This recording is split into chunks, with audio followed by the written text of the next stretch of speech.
Hey, I'm the craic. Welcome to my video where I'll be showing you how I conjured up the platinum trophy for Hogwarts Legacy, and this video will contain some spoilers. So on with the game, and we start with getting sorted into our house first of all. I got sorted into Gryffindor, of course, the biggest mistake they'll ever make, and this gives us our first trophy, the sort who makes an entrance. Now you get this trophy no matter which house you get sorted into. The house I would have been sorted into at that age would probably be the groundskeeper. So I decided to explore the common room and introduce myself to a few people, and wouldn't you know it, I found a Weasley. They're everywhere, and this fella's not even funny, he's just kind of annoying.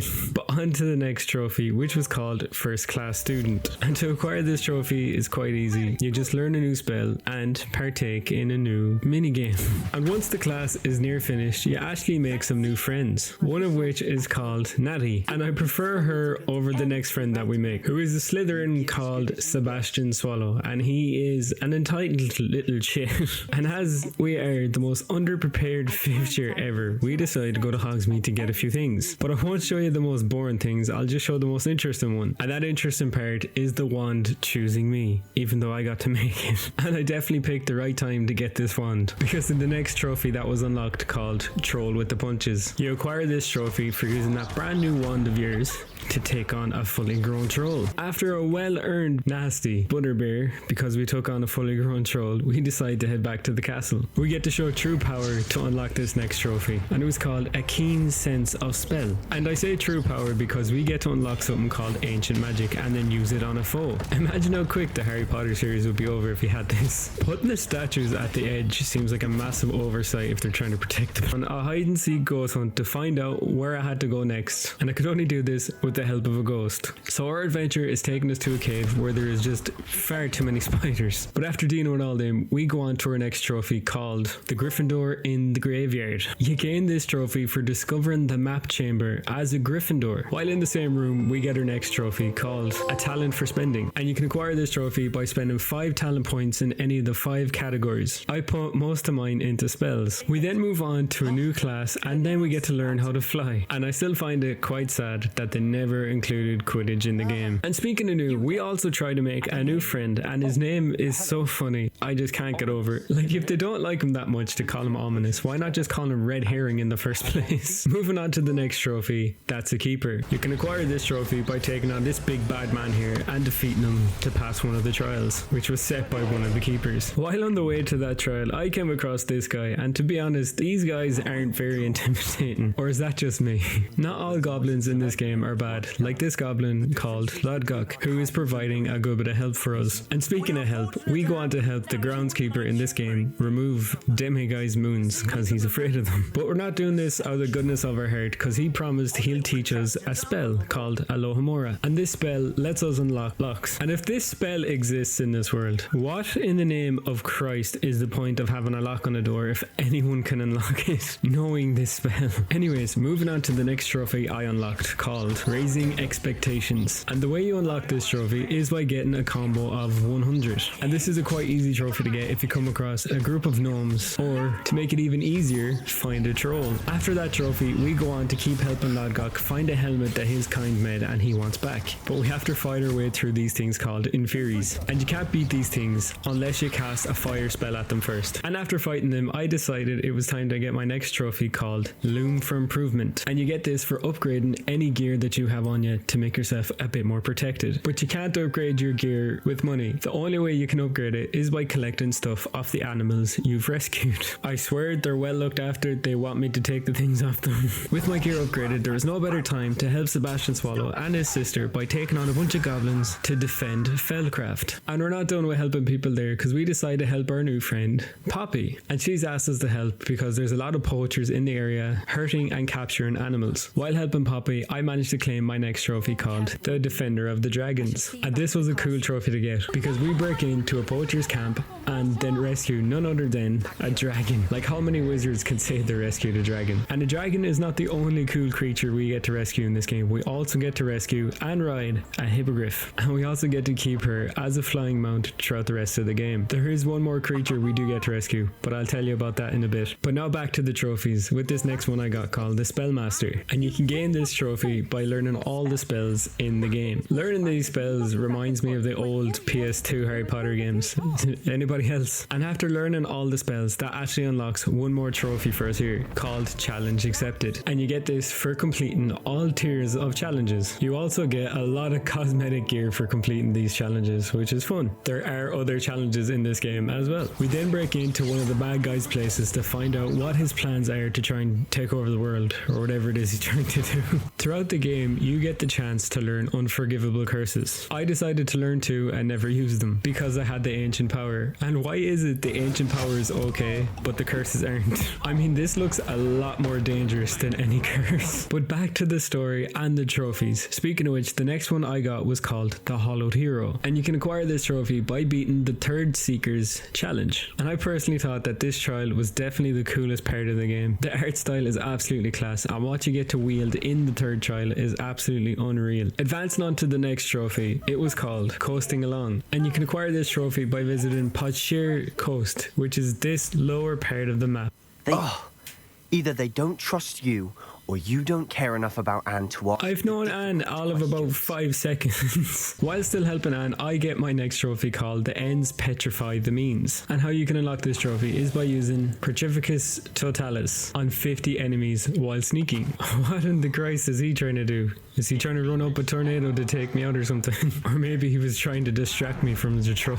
But I can't be distracted from getting trophies because I got my next one called The One Who Mastered Memories. And I unlocked this trophy by viewing all the pensive memories throughout the game. And this next trophy, Grappling with a Graph Horn, leads to that other animal I said we had to rescue later on. And that animal is, as you can guess, a Graph Horn. And to acquire this fella, you have to go to one part of the map where they only spawn. And then you have to duel them to capture them. Honestly, if you seen this fella charging at you, how quick would you get out of the way? Like, imagine bringing this fella down to the shop or something. The big fella can't help us though when we get abducted and have to defend ourselves from one of the other main bad guys of this game. After defending ourselves from that lad, we got our next trophy, the Hero of Hogwarts, which you get for beating the main bad guy of this game. Could I've not have just handed her the books? You don't need to use magic for every little thing. But moving on to the next trophy I got, Flight the Good Flight. Great name for a trophy. But you can acquire this trophy by beating the time trials while flying your broom throughout the map. Doing the side stuff in this is cool, like the flying, but does anyone else wish this game was replaced with Wizard's Chess? But let's go on to the next trophy I got called Followed the Butterflies. It should be called Follow the Spiders, would be way more interesting. But how you get this trophy is by following butterflies to treasure 15 times. Cracking on to the next trophy that unlocked for me was the Rune of the Problem, and you can unlock this trophy by using the mandrake on 10 different enemies to stun them. And which would you rather, be deafened by a mandrake or attacked to half death by a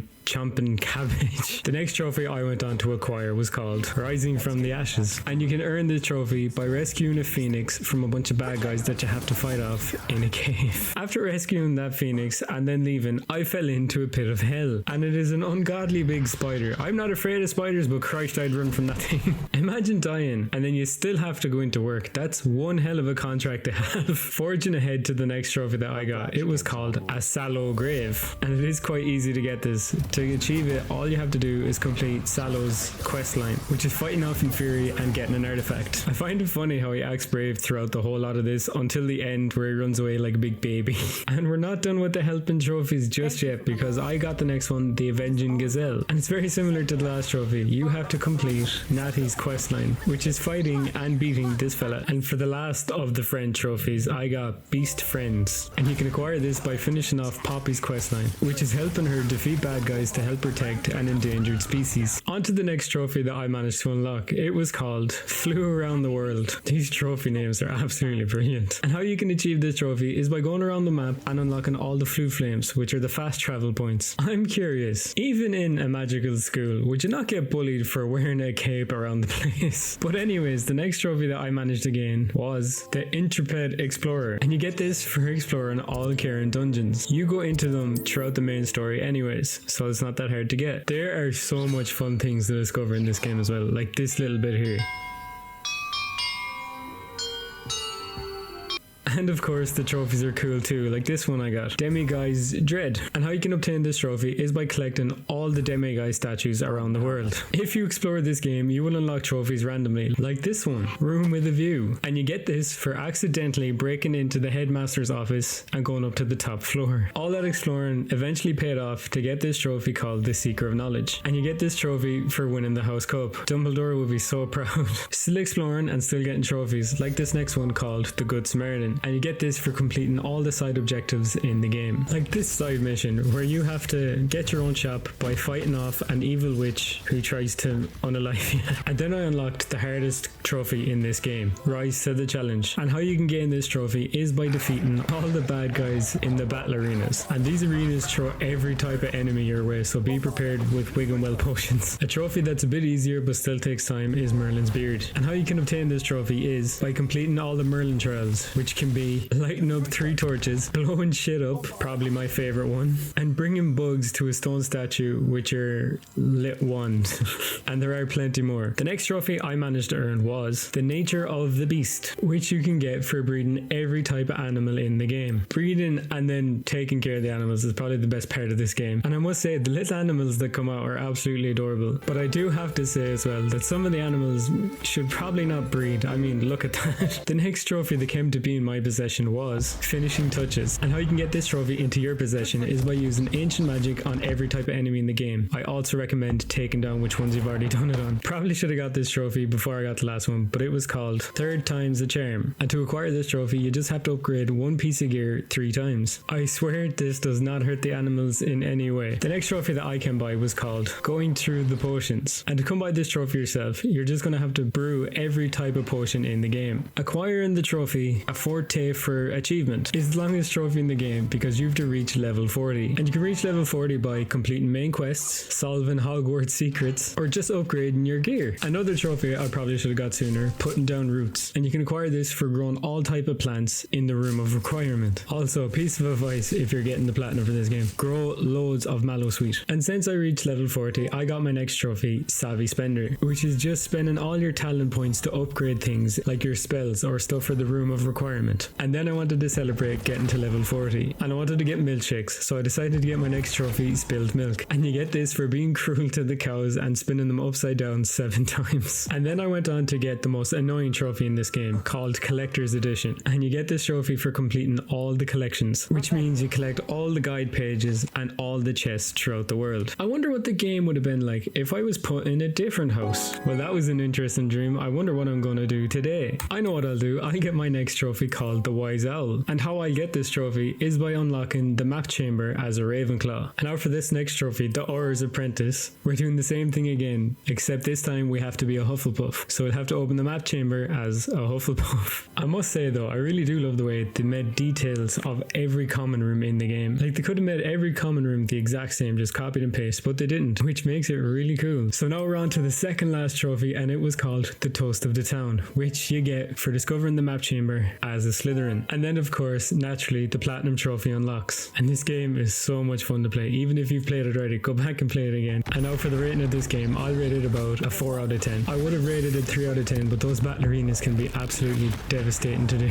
And so this is the end of the video, guys. I hope you all enjoyed. I hope you have a great day, and thanks for watching. Goodbye.